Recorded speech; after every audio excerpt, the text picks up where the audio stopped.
Hi there, Sanbonani Molweni. Welcome to Fix Channel. If you're new here, please subscribe before the end of the video. If you're returning, thank you for love and support. I appreciate you. Guys, ngiyaxolisa ukuthi angikho right endlela engikhuluma ngayo. Izozwakala ukuthi angikho right, ngiyaxolisa ngalokho. Uthanda isithembu, izingane zesithembu. And ngiyahleka-ke phakathi kwamanye amavidiyo engiwenzayo. Ngiyaxolisa futhi ngalokho. Ngiyaxolisa ngempela. Ngiya-appreciate i-support.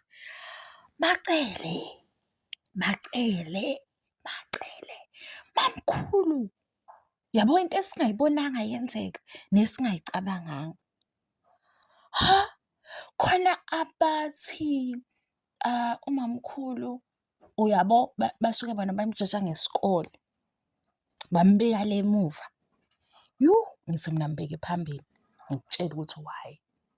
Kunama-episodes la uMsileko kuSano Nesithembu abenokuthi kumacele mamkhulu abafana bami uLwandle noMpumelelo kwasha kwacima ethi uMacele mina ayikho into engizoyisho ngale ndaba kodwa into le ndaba lena uLwandle akamkhiphe yabo. uMacele elobe nje hot and cold on and off kule nto yokuthi kulobe kukhulunywa ukuthi hayi oLwandle noMpumelelo bazogada ini or uzobashiyela ini or amandla abanika nabo. Kanti ngapha eceleni uthi uMacele abofunda ufundisise. Wafunda u-Abo. Sekukhona amanye amazwi engawabamba asho uMacele ukuthi uMacele yena uyayithatha intambo. Yebo?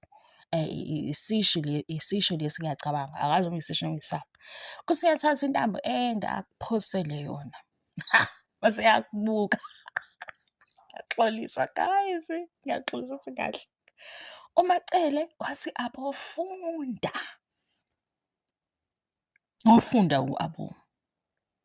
Wafunda ukuthi abuye ezophatha amabhizinisi asekhaya. Wafunda u-Abo ukuthi abuye ebe laphaya ku-leadership.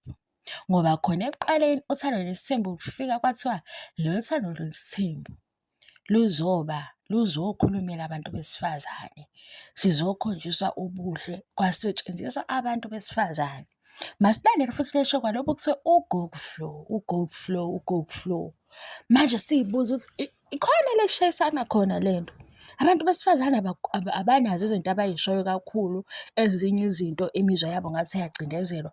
Kodwa kuthiwa lesho le izele thina ukuthi sizobukela elinye iside lesithembu eli-advocate-a for abantu besifazane. Sayithulela ngathi sabo ukuthi thina ningasikhohlisi kakhulu. Kulesi sikole kuthiwa uMacele akayanga kuso saya kuso. Khona ezinye izinto esiyibonayo ukuthi kune-contradiction enkulu la. Wase uMacele-ke no. Ayiqhubeke ikhulunywe leya yobundlalifa, eyobu-first son or rightful heir or whatever. Kodwa ngapha u-Abo uyofunda. Mayefunda u-Abo uzofika eproduce into eyikhwalithi ukuthi lento le sizoyenza ibe bright, lento le sizoyenza ibe yinhle. U-Abo wabadethrona-ke obhuti bakhe bobabili. Njengamanje u-Abo laphaya phezulu. Akazi u-Abo, asikhumbule u-Abo kukhona i-meeting abizwa khona. Kuthiwe-ke hhayi sesicabangile bebizwe bonke amanye amantombazane. Kodwa u-Abo sevele wangena. Ngobani? Uphethe into ephilayo yasesikoleni. Lesi sikole sesimtshela ukuthi wena Abo ama-emotions akho udila nawo kanje. Kulo msebenzi i-stress sakhona yini nani? Usethini kongayanga kulesi sikole? Uyo sezokhuluma ngokuthi u-Abo uthi eyofunda lapha wanikezwa ama-modules kwaba-practical, wenza yonke into. Usazogada ukuthi kuthiweni ngoma wakhe ebe ekwibhizinisi. U-Abo otsheliwe ukuthi kulo msebenzi uzosebenza nabantu abaningi kangaka. Abanye bazokwenza uthande lo msebenzi, abanye bazokwenza ungawuthandi. Kodwa wena lo msebenzi obizele kuwo fanele u-treat-e ngalolu hlobo. Uzotshelwa ilo obefuna ukusipromothela umjolo waya. Hawu. Lo uzotshela ukuthi u-Abo uzosuke efihlo